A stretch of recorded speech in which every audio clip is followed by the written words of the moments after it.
ये जो सज्जन हैं माहेश्वरी साहब, इन्होंने कल एक वीडियो डाला था जिसका टाइटल था फेक गुरु। हालांकि आज उन्होंने उसे डिलीट कर दिया है या शायद प्राइवेट कर दिया है, लेकिन मैं उसकी बात क्यों कर रहा हूँ? क्योंकि उसकी 2-3 वजह है। पहली, इसमें एक लड़का होता है जो एक सही सवाल सामने रखता है लेकिन उसका उत्तर बिल्कुल नहीं दिया गया, पहला कारण। दूसरा, उसके जवाब में जो कहा गया वो बिल्कुल मूर्खतापूर्ण था, उथली हुई बातें थी, सतही बातें थी। तीसरा, उनके कमेंट से, उनकी बातों से, कुतर्कों से जो समझ आ रहा था, उसके माध्यम से ये समझ आया कि जिस व्यक्ति को टारगेट करके वो ये बातें कह रहे हैं उस व्यक्ति ने ऐसी बातें कही ही नहीं, क्योंकि या तो फिर आपने उनको समझा ही नहीं। लेकिन इसके माध्यम से आपने कुछ ऐसी बातें कह दी जिनको अगर कोई व्यक्ति अपने जीवन में उतार ले तो वो सही राह पर भी होगा तो भटक जाएगा। और आपके वीडियो को उस समय तक 8.5 लाख लोगों से ज्यादा ने देखा था। हो सकता है आप में से भी किसी ने देखा हो, लेकिन जब तक उस वीडियो को डिलीट करा तब तक मैंने कुछ बातें उसमें से लिख ली थी जिनका उन्होंने बिल्कुल मूर्खतापूर्ण जवाब दिया था, जिनको वो समझते ही नहीं, भले ही खुद शादीशुदा हैं। इसलिए लिख ली थी क्योंकि मैंने उस पर बोलने का सोचा था। तो इस वीडियो के माध्यम से हम ये बात करेंगे कि बंदे का सवाल क्या था, उसके उत्तर में उन्होंने जो बातें कही वो क्यों मूर्खतापूर्ण है उसको समझेंगे, और तीसरा, उस सवाल का सही उत्तर क्या होना चाहिए था जो मुझे लगता है। हो सकता है आपको उसका कुछ और उत्तर सही समझ आता हो। तो वो जो लड़का था जिसने सवाल पूछा, उसने क्या सवाल कहा था? उसका सवाल था कि हमें किसी गुरु की आवश्यकता होती है जो हमें राइट पाथ पर लेकर जाए। अब बिल्कुल शब्दशः वैसा नहीं है, पर बिल्कुल कुछ हद तक ऐसा ही था, 90% तक उसका सार यही है। लेकिन होता यह है कि हम किसी को भी फॉलो करने लग जाते हैं। हमें किसी गुरु की जरूरत होती है जो हमें राइट पाथ पर लेकर जाए, लेकिन हम किसी को भी फॉलो करने लग जाते हैं। तो हमें किस चीज को फॉलो करना चाहिए? जो हमारा मन कहता है या जो वो सब लोग कहते हैं? तो इस पर माहेश्वरी साहब क्या रिप्लाई करते हैं, क्या जवाब देते हैं, जो कि सवाल के उत्तर के लिए बिल्कुल भी सार्थक नहीं है। तो कुछ बातें वो क्या कहते हैं जिस पर हम बात करेंगे, वो सुनिए। वो कहते हैं कि पहले ऐसा हुआ करता था कि आपको जरूरत होती थी किसी गुरु की तो आप उनके पास जाया करते थे, लेकिन आज ऐसा हो गया है कि वो एड के माध्यम से तुम तक आते हैं, और इस तरह के गुरुओं का आज ढेर लगा हुआ है, बाजार में भीड़ है उनकी, ऐसा वो कहते हैं। और फिर चाहे आपको जरूरत होती हो या नहीं होती हो, फिर भी वो आप तक पहुंचते हैं एड के माध्यम से। और एड के माध्यम से वो यूट्यूब, इंस्टाग्राम पर लोगों तक पहुंचता है और डोनेशन भी मांगता है। एक तरफ तो कहता है इच्छा कुछ नहीं व्यर्थ, और दूसरी तरफ खुद डोनेशन मांगता है। क्यों? ताकि और पैसा आए, और पैसा आएगा तो और एड चलाएंगे, और एड चलाएंगे तो और लोगों तक पहुंचेंगे, और लोगों तक पहुंचेंगे तो और डोनेशन आएगा। तो वो कह रहे हैं कि ये इच्छा व्यर्थ बताते हैं और खुद इच्छा कर रहे हैं, अपनी इच्छा के लिए डोनेशन मांग रहे हैं। और फिर आगे ये कहते हैं इसके उत्तर में कि तुम सब लोग भी ना घोंचू हो। शायद घोंचू ही शब्द उन्होंने इस्तेमाल किया था, क्योंकि जिस टॉपिक पर वो बात कर रहा है उसका उसे एक्सपीरियंस है भी या नहीं। माने वो कह रहे हैं कि उसने खुद ने तो शादी की नहीं, और वो तुम्हें शादी के विषय में बता रहा है कि शादी करना चाहिए या नहीं करना चाहिए, किस तरह के व्यक्ति से शादी करना चाहिए मैं बताता हूं, ऐसे वो करता है और तुम उसकी बातें सुनते हो। तो ये बातें जो इन माहेश्वरी साहब ने कही, ये कितनी उथली है, अब इसको समझिए। तो ये कहते हैं कि आज समाज में भीड़ लगी है फेक गुरुओं की, और ये बात बिल्कुल सही है। बिल्कुल आज समाज में कम से कम 90% से ज्यादा जो लोग बाबा बनकर बैठे हैं, गुरु बनकर बैठे हैं, वो फेक गुरु हैं और बाजार में उतर आए हैं। लोगों को लूट रहे हैं, शोषण कर रहे हैं, उनको और भ्रम में डाल रहे हैं। तो इसी बात से आपको ये समझ जाना चाहिए ना कि अगर कोई व्यक्ति बीमार भी होगा, जिसको जरूरत भी होगी, आप कहते हैं ना आपको जरूरत होती थी तो आप जाते थे उन तक, वो नहीं आते थे। तो इसी बात से आपको समझ जाना चाहिए ना कि आज मोबाइल हो, मीडिया हो, घर परिवार हो, हर तरफ फेक बाबा उसको घेर कर बैठे हैं जो बीमार है, जिसको जरूरत है, तो उसको वही सब दिखाई दे रहे हैं। तो उस व्यक्ति को इनका घेरा तोड़ करके उस तक पहुंचना तो पड़ेगा ना, उसके लिए एड तो चलाने पड़ेंगे ना भाई साहब। पर आपको ये बात समझ क्यों नहीं आ रही है? क्योंकि आपको कुछ समझ नहीं आ रहा है। आप कहते हैं आपको जरूरत होती थी तो आप खुद जाते थे। अच्छा, आपको जरूरत हो लेकिन आपके आसपास आपको कोई ऐसा मिला ही ना हो, मिल ही नहीं रहा हो तो? मान लीजिए रात का समय किसी नई जगह पर आप गए हैं और ये संसार हमारे लिए नया ही होता है, लेकिन आपका एक्सीडेंट हो जाए और आपको जरूरत होती है फिर हॉस्पिटल की, लेकिन आपको मिल नहीं रही है। पर किसी व्यक्ति को खबर मिले कि वहां पर किसी को डॉक्टर की जरूरत है, अब क्या वो ये कहे कि नहीं, वो खुद मुझे खोजेंगे, वो खुद पता करेंगे मेरा, और उन्हें जरूरत है ना तो वो खुद चल कर आएंगे मेरे पास, मैं क्यों अपना पता लेकर उन तक पहुंचूं, क्यों भेजूं पता अपना? क्या वो ऐसा कहता है?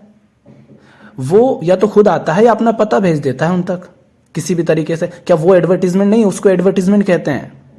समाज में इतनी सामाजिक संस्थाएं हैं जो गरीबों का, अनपढ़ों का, बीमारों का, असहायों का, जानवरों का, इनका ख्याल रखने के लिए एड चलाती है कि इस तरह की किसी को कोई आवश्यकता हो तो हम तक पहुंचे, हमें कांटेक्ट करें। ये क्या है? क्या जिनको जरूरत है वो सब लोग जा पा रहे हैं? बेचारों के पास वो संसाधन ही नहीं है जिनके माध्यम से वो वहां तक पहुंचे। तो इनको ऐड चलाने पड़ते हैं। जिनको समाज में कुछ सुधार भी करना होता है, बेचारा गरीब पड़ा है कहीं पर, भूखा पड़ा है कहीं पर, किसी का एक्सीडेंट हो गया, वो पड़ा है कहीं पर, कोई जानवर पड़ा है, वो कैसे जाएगा? कैसे कहेगा कि मुझे जरूरत है? कोई होगा दयालु तो वो देखेगा और वो उस तक पहुंचेगा, जरूरत की जो भी चीजें हैं वो पहुंचाएगा। तो किसने कहा कि तुम्हें जरूरत होती थी तो तुम ही जाते थे? वो खुद आता था तुम्हारे पास। हमें जरूरत होती है, और इसका प्रमाण यह है कि इतने सारे लोग तुम्हें सुनते हैं, इतने सारे लोग उस व्यक्ति को सुनते हैं, और इतने बहुत सारे लोग न जाने किन किन को सुनते हैं। इसी से पता चल रहा है कि समाज में उनको जरूरत तो है ही, बस उनको सही दिशा नहीं देने वाला कोई है, सही दिशा देने वाला कोई नहीं मिल रहा। हमें जरूरत होती है लेकिन हमारा आसपास बहुत लोग होते हैं, बहुत घर होते हैं, बहुत दुकानें होती हैं, बहुत डॉक्टर होते हैं, लेकिन उनके पास दवाई नहीं होती, और ज्यादातर के पास जहर होते हैं। तो जिसके पास दवाई है उसे किसी ना किसी तरीके से हम तक पहुंचना पड़ता है। आप जरूरत की बात कर रहे हैं, जिनसे आप बात कर रहे हो उनको यदि जरूरत नहीं होती ना तो वह आपको सुनते नहीं। और कोई व्यक्ति कितना ही प्रचार अपना करे, बाजार में जहर और दवाई दोनों को बेचने वाले लोग होते हैं ना, और दोनों ही प्रचार करते हैं बेचने के लिए अपना सामान। तुम क्या खरीदते हो? हम वही खरीदते हैं ना जो हमारे काम का है। तो वो व्यक्ति कितना ही प्रचार करे, वो तुम्हारे हाथ पकड़ने तो नहीं आ रहा। अब तुम देखो कि वो जो जिस चीज के लिए पैसा मांग रहा है वो काम सही है या नहीं, और जो हम पैसा दे रहे हैं क्या वो उसका सदुपयोग कर रहा है या नहीं कर रहा है। कोई जहर बेचने आता है, तुम खरीद थोड़ी ना लेते हो। देखो वो जो बेच रहा है वो सही है या नहीं है। तुम कह रहे हो एड के माध्यम से वो लोगों तक पहुंच रहा है। अच्छा, गौतम बुद्ध, भगवान महावीर, स्वामी विवेकानंद, कबीर साहब, ये सब क्या कर रहे थे? क्या इनके पास लोगों की भीड़ लगी हुई थी? क्या लोग इनके पास दौड़े दौड़े आते थे? क्या ये सिर्फ एक जगह बैठे थे? ये गांव गांव, शहर शहर, नगर नगर घूमते थे, राज्य राज्य घूमते थे, अपने भिक्षुओं को भेजते थे जाओ, क्योंकि लोगों को पता ही नहीं है, उनको कोई मिल ही नहीं रहा है। यूं ही थोड़ी ना वो पैदल पैदल इतना चले हैं नंगे पांव। बुद्ध, महावीर, विवेकानंद, कबीर साहब और इनके जैसे न जाने कितने, ये सब क्या हल घेर रहे थे क्या एक जगह बैठकर? क्या ये नहीं उन तक पहुंच रहे थे, लोगों तक जा जाकर नहीं बात कर रहे थे? कौन आ रहा था इन तक? कौन इन्हें सुनने को आतुर था? कोई नहीं। लेकिन अब ये मूर्खतापूर्ण तर्क मत दे देना कि अच्छा इन्होंने तो यूट्यूब और इंस्टाग्राम पर एड ही नहीं चलाया। जो उस समय संसाधन थे, जैसी व्यवस्था थी, उसके अनुसार वो भी यही सब कर रहे थे। वे गुरु आज तुम तक आते हैं क्यों? क्योंकि उन्हें इसलिए आना पड़ता है क्योंकि तुम वहां नहीं जा रहे हो। और तुम क्यों नहीं जा रहे हो? क्योंकि अपने मन को देखो ना, खुद को देखो। तुम्हारा मन किसकी ओर ज्यादा दौड़ता है? मेहनत की ओर या आलस की ओर? डर की ओर या साहस की ओर? सत्य की ओर या स्वार्थ और लालच की ओर? और अच्छे से देखना हो तो यूट्यूब पर देख लेना किस तरह के चैनलों के और किस तरह के वीडियो के व्यूज मिलियंस और करोड़ों में आते हैं और किस तरह के हजारों में और सैकड़ों में आते हैं। बस जो जितनी घटिया बातें करता है, जितना घटिया वीडियो होता है, उसके व्यूज जाकर देख लेना, समझ आ जाएगा कि हम हमारा मन किस तरह का है, वो किस तरह की चीज़ों के पीछे दौड़ता है, तब समझ आ जाएगा कि क्यों किसी सही इंसान को तुम तक पहुंचना पड़ता है, क्यों तुम्हें ज़रूरत होती है फिर भी तुम उस तक नहीं पहुंच पाते हो। ये अगर आप समझते तो ये मूर्खतापूर्ण बातें आप नहीं कहते। ये हम इसलिए बात कर रहे हैं क्योंकि आपके मन में भी अगर ऐसे कोई सवाल हो तो आप समझ सकें, चाहे वो फिर किसी भी व्यक्ति को लेकर के हो। पहले और आज भी समाज में धर्म के नाम पर, जाति के नाम पर, रंग के नाम पर, लिंग के नाम पर कितनी मूर्खताएं चल रही थी और उनको लोगों ने मान लिया था, स्वीकार कर लिया था। लेकिन और देश ने आज गुलामी को स्वीकार कर लिया था। लेकिन क्रांतिकारियों ने, समाज सुधारकों ने, बुद्धों ने, कबीरों ने, इन्होंने जा जाकर ही तो सबको समझाया ना कि तुम जैसे जी रहे हो वैसे जीना तुम्हारी नियति नहीं है। तुम्हें ज़रूरत है आज़ादी की, मुक्ति की, इन सब मूर्खताओं से बाहर आने की। पर लोग कहाँ आ रहे थे? तो उन्होंने मेहनत की ना, उन्होंने उनको बताया ना, वैसा जीवन जीकर उन्होंने दिखाया कि ऐसा भी जी सकते हो। लोगों को ज़रूरत होती है लेकिन उन्हें बस आसपास फेक गुरु दिख रहे होते हैं, इसलिए एड चलाने पड़ते हैं। तुम कहते हो डिज़ायर कि वो जो सज्जन हैं वो कहते हैं डिज़ायर कुछ नहीं है और डिज़ायर के लिए एड चलाते हैं और डोनेशन मांगते हैं। अच्छा, अभी तो तुम्हें यही नहीं पता डिज़ायर होती क्या है। डिज़ायर को आप समझते नहीं क्योंकि आप बस साउंड ऑफ साइलेंस को समझते हैं, वो घुसा पड़ा है आपके अंदर। मूर्खतापूर्ण बातें। डिज़ायर किसी के लिए होती है ना, तो वो जो व्यक्ति डोनेशन ले रहा है वो क्या खुद भोगने के लिए डोनेशन ले रहा है? क्या वो खुद खा रहा है? क्या वो खुद अपने लिए महल खड़े कर रहा है? क्या वो उसको उड़ा रहा है व्यर्थ की चीज़ों में? और अगर ऐसा कर रहा है तो बिल्कुल मत दो, किसी को मत दो। अगर हम किसी व्यक्ति को संसाधन दें किसी सही काम के लिए और वो उसका दुरुपयोग कर रहा है तो फिर उसको क्यों दें? तो बिल्कुल मत दो। लेकिन ना तो उसने तुम्हारे हाथ पकड़े हैं कि दो, वो तो तुमसे कह रहा है देखो हमें इस काम के लिए ज़रूरत है, दे सकते हो तो दो, हम बार बार आएंगे मांगने। तो देना है नहीं देना तुम्हारे हाथ में है, और देने से पहले ये देखना भी तुम्हारे दायित्व बनता है कि देखें कि वो व्यक्ति उसका सदुपयोग करता है या नहीं करता है। तो तुम कह रहे हो डिज़ायर, वो व्यक्ति अपने लिए नहीं ले रहा है, उन्हीं लोगों की भलाई के लिए ले रहा है जिनसे वो पैसा ले रहा है, ताकि उनके जैसे और अधिक लोगों तक पहुंचा जा सके। और लोगों तक पहुंचने के लिए संसाधन चाहिए, और आज संसाधन है मीडिया, और मीडिया के माध्यम से लोगों तक पहुंचना है तो उसके लिए भी पैसा चाहिए। ऐसे तो फिर आप कह सकते हो कृष्ण की क्यों नहीं कहते? कृष्ण को क्यों कह देते हो कि वो निष्काम कर्मी है? वो निष्काम कर्म कर रहे हैं। कृष्ण भी तो इच्छा ही कर रहे हैं ना, अर्जुन से कहकर कि युद्ध करो, युद्ध करवाने की भी तो उनकी इच्छा हो गई ना। पर क्या वो युद्ध अपने लिए करवा रहे हैं? क्या उनको कुछ मिलेगा युद्ध करके? नहीं, युद्ध करने की जरूरत है, इसलिए वो अर्जुन से कह रहे हैं युद्ध करो। अब कोई मूर्ख होगा वो कह देगा अच्छा कृष्ण भी तो इच्छा कर रहे हैं, वो निष्काम कैसे हुए? वो निष्काम ऐसे हुए क्योंकि उनको युद्ध अपने लिए नहीं करना है। वो तो खुद कहते हैं ना अर्जुन मेरे पास सब है, मुझे कुछ नहीं चाहिए, लेकिन देख फिर भी मैं कर्म किए जा रहा हूं। क्यों? क्योंकि उसकी जरूरत है। उनको जो नहीं समझते जीवन को, तो फिर भैया इच्छा की जब वो बात कर रहे हैं तब वो इस तरह नहीं कर रहे हैं कि इच्छा कुछ नहीं होती है। वो बताते हैं, समझाते हैं कि इच्छा माने क्या। इच्छाएं अच्छी भी हो सकती हैं, बुरी भी हो सकती हैं। उसका भेद करना कोई सिखाए तो सीख लो, समझ लो। फिर ये सज्जन माहेश्वरी साहब आते हैं शादी वाली बात पर। ये कहते हैं कि तुम कितने घोंचू हो, शादी एक एक्सट्रीमली कॉम्प्लिकेटेड मुद्दा है और उस पर तुम ऐसे व्यक्ति की राय लेने चले गए जिसने खुद ने शादी नहीं की, जिसको खुद को उसका कोई एक्सपीरियंस नहीं, कोई अनुभव नहीं। और वो आदमी भी चिल्ला चिल्ला कर कह रहा है कि आओ मैं बताता हूं किससे शादी करना चाहिए, किससे नहीं करना चाहिए। और वो तुमसे कहता है कि पहले खुद को जानो, खुद को समझो, फिर शादी करो। और माहेश्वरी साहब का कहना होता है शादी करने के लिए भी खुद को जानो। ये कैसी बात है? अब ये बात सुनने में बड़ी अच्छी लग रही कि हाँ बात तो सही है, जिसको अनुभव नहीं है उससे क्या पूछें। तुम्हें क्या लगता है, क्या सचमुच किसी विषय को केवल तभी जाना या समझा जा सकता है जब तुम स्वयं उसका अनुभव करो? ऐसा कोई जरूरी नहीं है। इससे बड़ा मूर्खतापूर्ण तर्क और कुछ नहीं हो सकता। यदि हर व्यक्ति इतना सजग जी रहा होता कि अपने अनुभवों से खुद ही सीख लेता, तो तुम क्यों सवाल पूछने आए?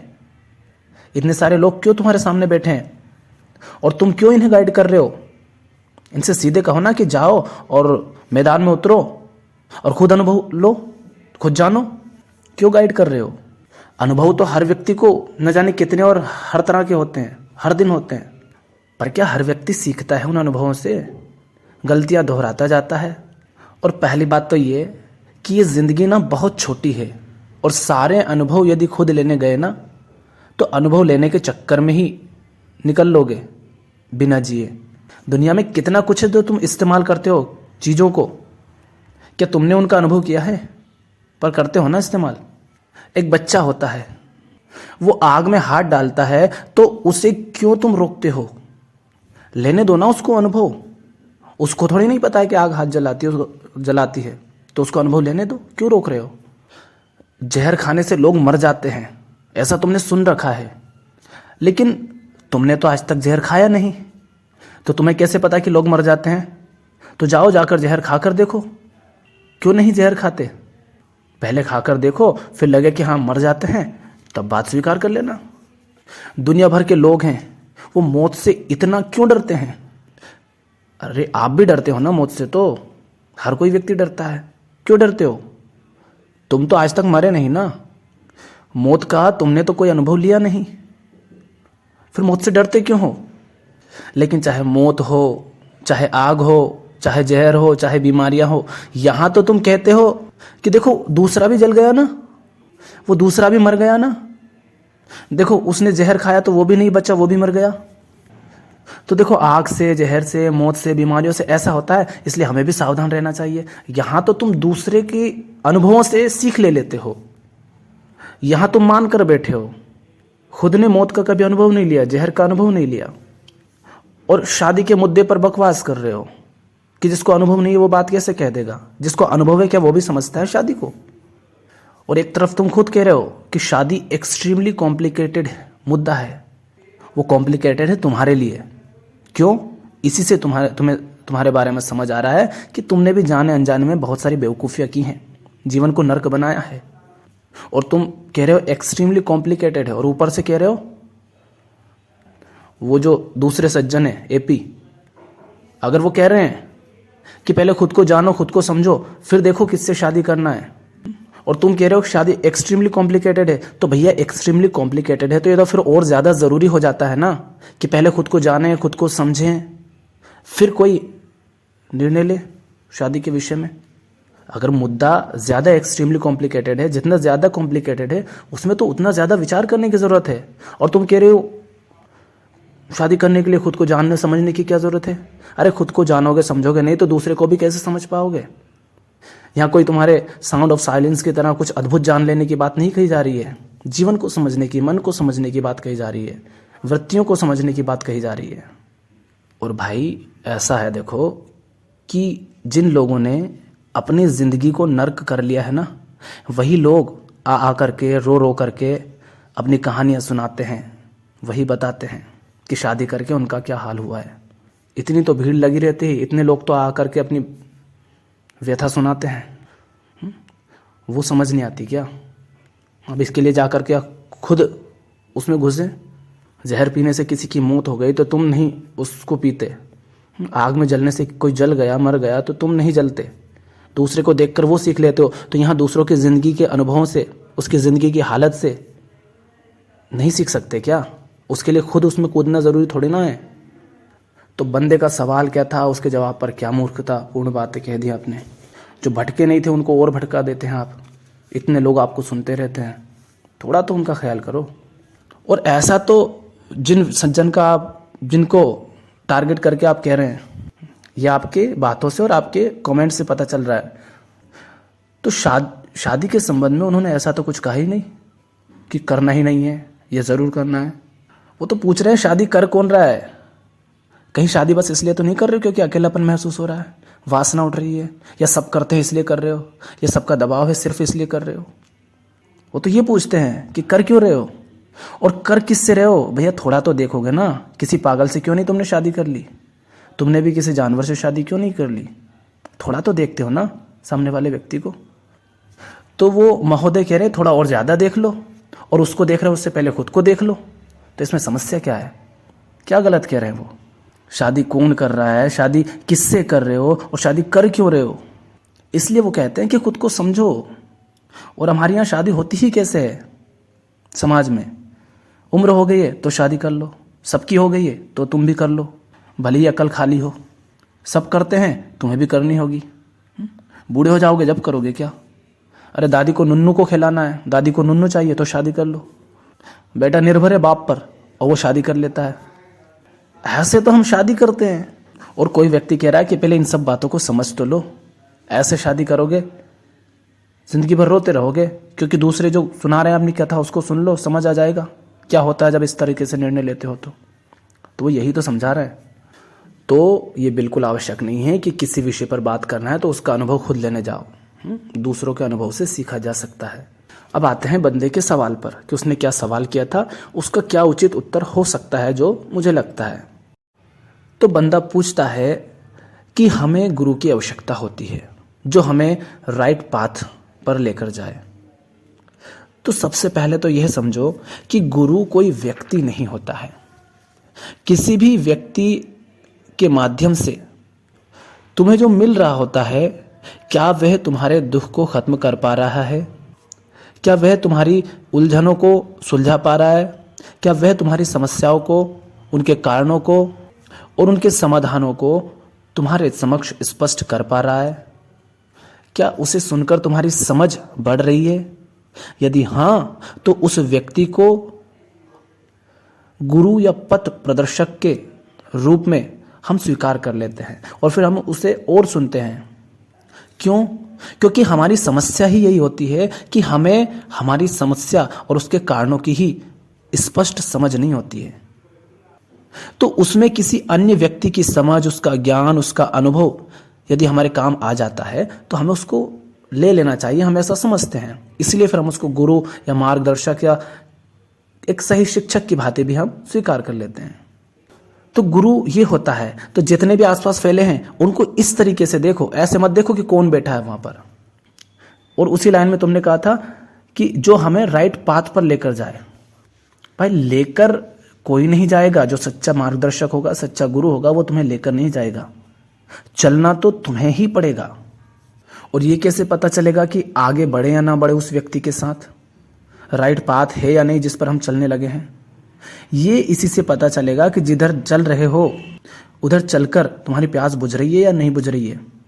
जिधर को प्यास बुझ रही है माने तुम्हारी समझ बढ़ रही है, तुम्हारी समस्याएं तुम्हें समझ आने लगी हैं, उधर बढ़ते रहना होता है। वही राइट पाथ होता है। जहां दिख रहा है कि समस्याओं पर तो बात की ही नहीं जा रही है, जैसे कि इस मुद्दे पर हुआ कि तुम्हारी असली समस्या पर तो बात की ही नहीं, व्यर्थ में सब बात को कहीं और ही ले गए वो पकड़कर और हंसी मजाक में टाल दी। तुम्हें थोड़ा बहुत हंसा दिया जाता, बीच में तुम बात ही भूल जाते हो। तो देखो कि जिसे सुन रहे हो, पढ़ रहे हो, क्या वो तुम्हारी समस्या पर ही बात कर रहा है, समस्या की जड़ पर बात कर रहा है? फिर तुमने कहा कि गुरु की आवश्यकता होती है जो हमें राइट पाथ पर लेकर जाए, लेकिन हम किसी को भी फॉलो करने लग जाते हैं। जब आप ये कह रहे हो ना कि हम किसी को भी फॉलो करने लग जाते हैं, तब आप ये समझ रहे हैं कि आप किसी बाहर वाले को फॉलो करने लग जाते हैं। हकीकत इससे अलग है। आपको लगता है कि हम बाहर इतने सारे गुरु हैं तो उनमें से किसी को भी फॉलो करने लग जाते हैं। ऐसा नहीं है, इसके उल्टा है। बात आंतरिक है। आप किसी बाहर वाले को नहीं, अपितु अपने अंदर बैठे शत्रुओं को, जिन्हें श्री कृष्ण गीता में षड्रिपुओं के नाम से संबोधित करते हैं, आप उन शत्रुओं को, उन वृत्तियों को, वासनाओं को, रूढ़ियों को, मान्यताओं को फॉलो करने लगते हैं। और विवाह की बात है तो विवाह के निर्णय में आप वासना को फॉलो करने लगते हैं। आपको लगता है निर्णय आपने लिया, नहीं, आपके अंदर बैठी इन वृत्तियों ने निर्णय लिया है। वो आपको धकेल रही किसी दिशा में।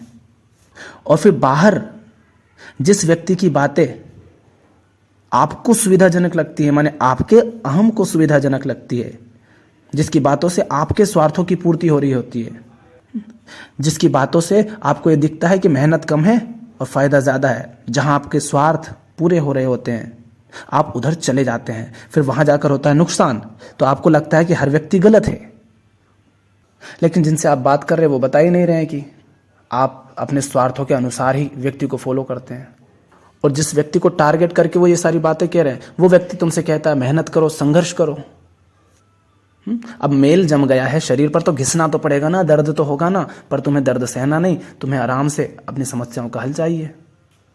और जो तुम्हारा मेन सवाल था वो ये था कि फिर हम किस चीज को फॉलो करें, किसको हमें फॉलो करना चाहिए, हमारे अपने मन को जो हमारा मन कहता है, या उनको जो सब लोग कहते हैं। मन को फॉलो करें या इन लोगों को फॉलो करें, यह आपका मेन सवाल था। तो जिन सज्जन से आपने ये सवाल पूछा था ना, जिन साहब से, उनको अगर मन की थोड़ी भी समझ होती तो वो तुमसे कहते कि भाई जिसे तुम अपना मन कहते हो ना, वह मन भी तुम्हारा नहीं है। मन होता क्या है? विचार, स्मृति, वही सब जो मन में दौड़ भाग रहा होता है वही तो मन है, विचार ही तो मन है।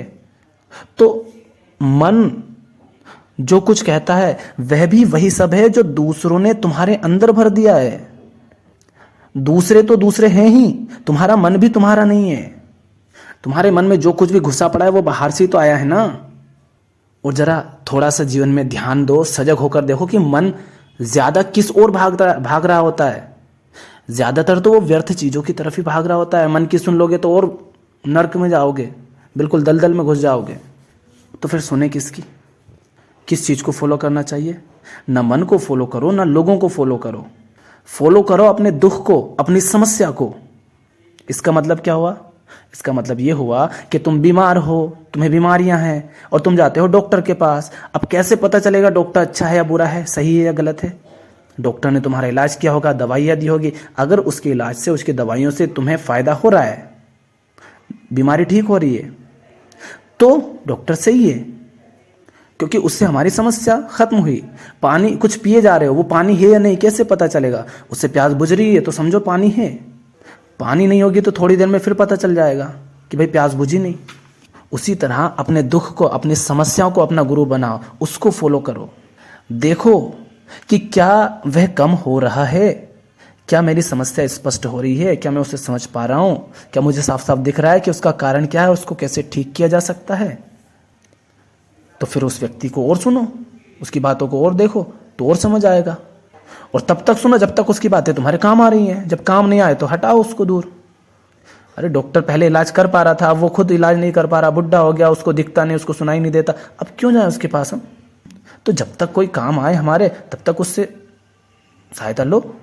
हाँ, अब उसके लिए जो मेहनत, जो संघर्ष करने पड़ते हैं, जो निर्णय करने हैं, वह तो तुम्हें ही करने होंगे। उसने तुम्हें तुम्हारी हकीकत दिखा दी, पर सिर्फ इसलिए कोई गलत नहीं हो जाता कि उसकी कही बातों को फॉलो करना कठिन है, उसमें मेहनत है, संघर्ष है। क्योंकि हमने कहा मेल जम गया है तो घिसना तो पड़ेगा, तो इससे वो गलत नहीं हो जाता। तो ध्यान रखो, तुम्हारा मन भी तुम्हारा नहीं है, उसमें जो कुछ है वो बाहर से आया है। तो उसको भी फॉलो नहीं करो, किसी व्यक्ति को फॉलो नहीं करो, बस अपने दुख को, अपनी समस्या को फॉलो करो। उसमें देखो कि वो कम हो रही है नहीं है, जो स्पष्टता नहीं है वो स्पष्टता आ रही है नहीं आ रही है, जो समझ नहीं है समझ बढ़ रही है या नहीं बढ़ रही है। बाकी आगे आपका निर्णय है, आपको क्या करना है।